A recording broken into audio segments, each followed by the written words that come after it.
10,131 vote मिले हैं। और वहीं तीसरे राउंड में मोरपाल सुमन जो कि बीजेपी के प्रत्याशी हैं 7,705 वोट मिले हैं। यानी कि तीसरे राउंड में भी प्रमोद जैन भाया फर्स्ट नंबर पर, तीसरे राउंड में सेकंड नंबर पर नरेश मीणा और मदन राठौर जी हमारे साथ जुड़े हुए हैं। जरा एक सवाल उनसे। और तीसरे राउंड में भी मदन जी यहाँ पर आप देखिए कि प्रमोद जैन भाया ही आगे चल रहे हैं। ऐसा ही होगा, ऐसे ही आगे पीछे चलता रहेगा, फिर हो जाएगा। नहीं सर, आगे पीछे नहीं चला, यहाँ फर्स्ट राउंड से सीधे कांग्रेस ही बढ़त बनाई हुई है। हाँ हाँ, बढ़ाएगी, कोई बात नहीं, लोकतंत्र है। लेकिन हम जीतेंगे, हम इंतजार करो थोड़ा। नहीं, आप जो कह रहे थे इंतजार तो कर रहे हैं, लेकिन आप जो कह रहे थे ये भरोसा मदन जी आपको किन बातों की वजह से है कि जनता अंता की मोरपाल सुमन को चुनेगी, बीजेपी के पक्ष में रहेगी? हाँ देखिए, बीजेपी का कैंडिडेट, बीजेपी की एकजुटता और टीम, हमारे डबल इंजन की सरकार, इन पर भरोसा करके और निश्चित रूप से हम जीतेंगे। आप चिंता मत करो, थोड़ा इंतजार कर लो। नहीं सर, ऐसे तो रोड शो और इसकी बात किया जाए तो कांग्रेस की तरफ से एकजुटता दिखाई गई। अशोक गहलोत आए, सचिन पायलट आए, गोविंद सिंह डोटासरा, नेता प्रतिपक्ष टीकाराम जूली, अशोक चांदना, शांति धारीवाल, मुरारी लाल मीणा, सब दिखे। अपनी बात रखने का सबको राइट है। हाँ हाँ, नहीं वो ठीक है ना, वो पता चल जाएगा थोड़ी देर बाद।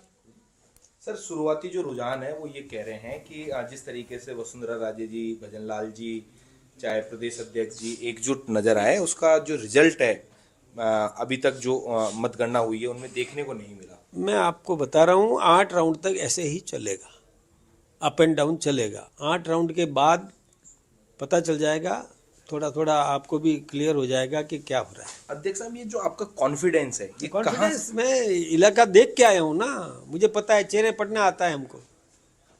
हम चेहरे पढ़ना, हमारा काम ही ये है, चेहरे पढ़ना। मालूम है कि मतदाता किस दिशा में जा रहा है। मदन जी, फिर सांकली के मतदाताओं का चेहरा नहीं पढ़ा लग रहा है। ये हमारे साथ बीजेपी के प्रदेश अध्यक्ष मदन राठौड़ यहाँ पर थे। ये लगातार जो है वो अंता में अभी भी जो है वो जीत का जो है वो दावा करते हुए यहाँ पर नजर आ रहे हैं। उन्होंने कहा है कि जो शुरुआती जो रुझान है उनके अंदर इसी तरीके से अप डाउन का जो सिलसिला है वो चलता रहेगा, लेकिन जो अंता का जो अंत है वो बीजेपी की जो है वो पक्ष में जुड़े।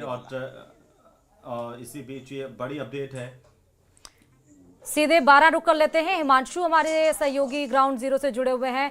हिमांशु, तीसरे राउंड में भी प्रमोद जैन भाया, यहाँ कोई अप डाउन तीसरे राउंड तक नहीं दिख रहा है, सिर्फ डाउन ही डाउन बीजेपी का और आप कांग्रेस।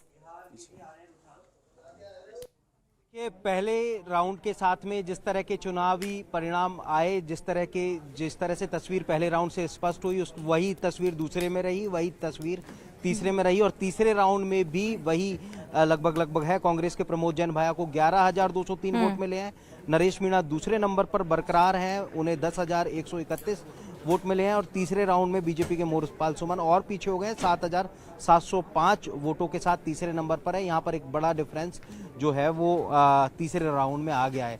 फिलहाल बीजेपी के प्रदेश अध्यक्ष मदन राठौड़ निश्चित तौर पर दावा कर रहे हैं कि 8 राउंड तक कुछ इसी तरह के अप एंड डाउन देखने को मिलेंगे, लेकिन फिलहाल ये तीसरे राउंड तक की जो तस्वीर फिलहाल साफ हुई है, तीसरे राउंड तक जो परिणाम जो है वो सामने आए हैं, वो निश्चित तौर पर बीजेपी की परेशानी को बढ़ाने वाले हैं। और उन सबके बीच में भी ये कि बीजेपी के मोरपाल सुमन तीसरे नंबर पर है और नरेश मीणा को जो है वो कहा जा सकता है कि अच्छे वोट मिले हैं, बम्पर वोट मिले हैं, वो दूसरे नंबर पर बरकरार है। प्रमोद जैन भाया जो है वो अपने पहले नंबर पर स्टैंड कर रहे हैं लगातार तीसरे राउंड तक। नरेश मीणा प्रमोद जैन भाया के बीच में कितना डिफरेंस है? देखिए, नरेश मीणा और प्रमोद जैन भाया के बीच में 1072 बहुत बड़ा अंतर नहीं है, लेकिन फिर भी कहा जा सकता है कि करीब अब तक 3 राउंड की काउंटिंग को अगर प्लस करें तो 1.5 से 2,000 के आसपास जो है वो प्रमोद जैन भाया प्लस चल रहे हैं। लेकिन सेकंड नंबर पर और नरेश मीणा जो है वो अच्छी टक्कर दे रहे हैं और तीसरे नंबर पर मोरपाल सुमन कह सकते हैं कि करीब 6 से 7,000 वोटों से फिलहाल तीनों राउंड की काउंटिंग होने के साथ में पीछे चलते हुए नजर आ रहे हैं। ठीक है आशुतोष जी, अगर यही सिलसिला चलता रहा, बरकरार रहा तो मतलब इतना बड़ा क्षेत्र नहीं है, समस्या हो सकती है। आपको क्या लगता है कि ये ट्रेंड अगर चलता है तो भारतीय जनता पार्टी को समस्या हो सकती है। देखिए हेमंत जी, हालांकि उपचुनाव में सत्तारूढ़ पार्टी को फायदा मिलता है, लेकिन अगर ऐसे में भी सत्ता में रहते हुए भी और 2 साल के कार्यकाल के पूरा होने के बावजूद भी अगर भारतीय जनता पार्टी यह सीट लूज करती है तो यह भारतीय जनता पार्टी की एक बड़ी हार, एक मॉरल हार आप कह सकते हैं। सरकार पर कोई फर्क नहीं पड़ेगा, लेकिन छवि पर, भजनलाल सरकार की छवि पर फर्क पड़ेगा और भारतीय जनता पार्टी की छवि पर फर्क पड़ेगा, क्योंकि आप मुख्यमंत्री के चेहरे के नाम पर वहां चुनाव लड़ रहे थे। लेकिन एक चीज ध्यान रखनी पड़ेगी कि कांग्रेस की जो हार के कारण, राजस्थान को अगर छोड़ दें तो मैं बाकी देश भर में कांग्रेस की हार के कारणों की बात कर रहा हूं कि गुटबंदी बहुत बड़ा कारण रही है कांग्रेस की हार के लिए, राजस्थान में भी एक बड़ा कारण रही है। और शायद भारतीय जनता पार्टी के साथ भी अगर यही परिणाम में तब्दील होता है तो शायद भारतीय जनता पार्टी को भी इस एंगल से सोचना पड़ेगा कि क्या चेहरे साथ तो आए, लेकिन क्या चेहरे के साथ आने के बाद वोट भी साथ में आए, ये भी भारतीय जनता पार्टी को मुझे लगता है कि विचार करने की जरूरत पड़ेगी। कटारा साहब, ये इतनी उम्मीद थी कि शुरुआत से ही बढ़त बनाएंगे प्रमोद जैन भाया? देखिए सर, शुरू से उम्मीद थी। मैं चुनाव होने से पहले में एक डिबेट में था, उस समय भी मैंने बोला था कि बीजेपी का कैंडिडेट तीसरे नंबर पर रहेगा, क्योंकि जनता चाल चरित्र और चेहरा समझ चुकी है लोगों की। ये पुराने कैंडिडेटों को हटाकर नया कैंडिडेट लाते हैं, चाहे वो किसी भी उसमें हो, चाहे कोई मंत्री बनाना हो इनको, चाहे मुख्यमंत्री नया बनाना हो, पुराने लोगों पे भरोसा नहीं जताते क्योंकि उनको पता है उन्होंने कुछ काम ही नहीं किया। उस तरह से अब राजस्थान की जनता समझदार है और 2 साल से जिस तरह से राजस्थान झेल रहा है, जहाँ इन्होंने डीजल पेट्रोल की कहा था कि पड़ोसी राज्यों के बराबर डीजल पेट्रोल होगा, महिलाओं पे अपराध कम होंगे, तो वो कोई ये रोक नहीं पाए, ना महंगाई रोक पाए, ना किसानों के लिए कुछ दे पाए, ना किसानों के लिए खाद बीज भी उपलब्ध करा पा रहे। आप देखिए, और जिस तरह से आप देखो हॉस्पिटलों में भी ये स्थिति है, वहाँ इलाज नहीं मिल रहा, छत्तें गिर रही हैं, आग लग रही है हॉस्पिटल के अंदर, स्कूलें गिर रहे हैं और मुआवजे के तौर पर बकरियां दी जा रही हैं। ये आपने देखा हो, इतिहास में एक बड़ा ही हास्यास्पद मामला है। और जिस तरह से कैंडिडेट तक नियुक्त नहीं कर पाए, जितना लंबा अंतराल इन्होंने कैंडिडेट नियुक्त करने के लिए लिया, तो जनता सब समझ चुकी है कि किस आधार पर। अभी हमारे पंकज मीणा जी बता रहे थे कि हम लोग क्या जाति समीकरण नहीं देखते। जाति समीकरण तो देखते हैं आप, तभी आपने किसको टिकट दिया है आप बताइए।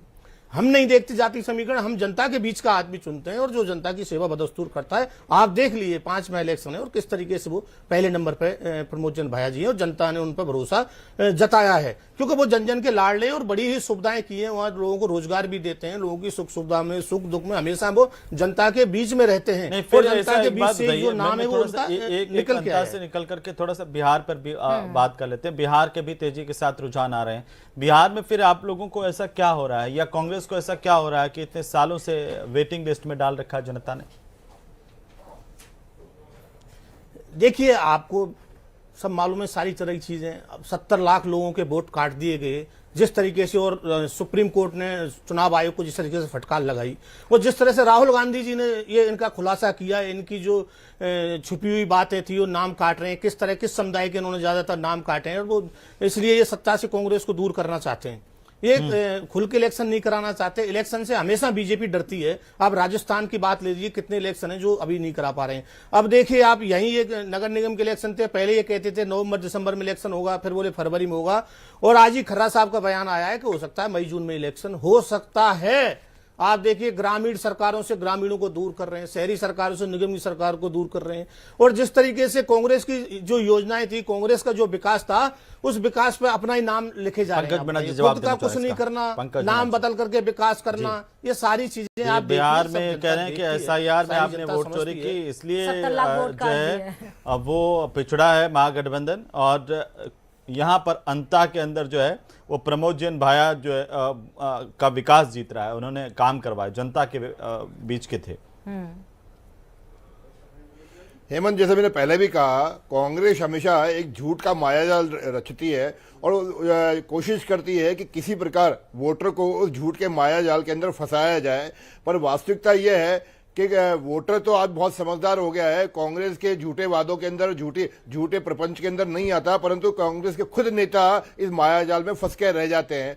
आपने कहा कि SIR के माध्यम से 70 लाख वोट काट दिए गए, तो मैं एक बार फिर आपके चैनल के माध्यम से कह रहा हूं कि अगर वोट काट दिए गए तो आपने चुनाव आयोग में हलफनामा क्यों नहीं दिया? आपने अगर चुनाव आयोग पे विश्वास नहीं था तो आप सुप्रीम कोर्ट क्यों नहीं गए? और जब पूरा वोटिंग प्रोसेस पूरा इस हो वक्त गया की बड़ी और खबर आ पूरा रही है, वोटिंग थोड़ा सा प्रोसेस रुके के हैं अंदर हम जब- आपको बिहार से इस वक्त की सबसे बड़ी अपडेट है। बिहार में सभी सीटों के रुझान अब सामने आ गए हैं। ये बड़ी खबर इस वक्त की सबसे पहले सबसे तेज न्यूज 18 राजस्थान पर 165 सीट पर एनडीए आगे चल रहा है। तो वहीं 72 सीट पर महागठबंधन भी आगे है। सभी सीटों के रुझान बिहार में आ गए हैं। 243 सीटों पर यहां पर चुनाव हुआ। 167 सीटों पर एनडीए और 72 सीटों पर महागठबंधन आपको नजर आ रही है। निर्दलीय वहीं 3 और जन स्वराज पार्टी यहां पर 2 पर सिमटी हुई फिलहाल नजर आ रही है। तो बिहार में रुझान, सभी रुझानों के यहां पर नतीजे हम आपको बता रहे हैं, जहां एनडीए ने नतीजे अभी आने बाकी हैं, लेकिन रुझान जो है वो सारे के सारे आ गए हैं। श्रुति हाँ। जी, तो सारे रुझान आ चुके हैं, जिसमें एनडीए ने बढ़त बनाई है। यानी एक बार फिर से सुशासन बापू, नीतीश सरकार, विकास की रफ्तार पर बिहार की जनता ने मुहर लगाई है। बदलाव नहीं चाहती है बिहार की जनता, ये साफ तौर पर सारे रुझानों में ये साफ हो रहा है। सभी सीटों के रुझान आ गए हैं। 18 राजस्थान पर सबसे भरोसेमंद और सबसे विश्वसनीय रुझान भी हम आपको बता रहे हैं, रुझान से लेकर के नतीजों तक। और न्यूज 18 राजस्थान का डंका सोशल मीडिया पर भी बज रहा है, यूट्यूब पर भी बड़ी तादाद में दर्शक न्यूज 18 राजस्थान देख रहे हैं। सोशल मीडिया पर, चाहे वो फेसबुक पर लाइव में हो, वहां पर भी बड़ी तादाद में दर्शक देख रहे हैं। यह आप दर्शकों का भरोसा है, आप दर्शकों का विश्वास है। इसके लिए आप सभी दर्शकों का बहुत शुक्रिया कि टीवी से लेकर के सोशल मीडिया तक आप भरोसा कर रहे हैं। और उसी भरोसे पर सबसे पहले सबसे तेज तरीके से रुझान भी और नतीजे भी जब आएंगे तब हम आप तक सबसे पहले पहुंचाएंगे। आशुतोष जी, ये देखिए बिहार की गणित क्या कह रही है? बिहार की गणित ये साफ कर रही है कि लोगों ने नीतीश कुमार के चेहरे पर, नीतीश कुमार की सरकार के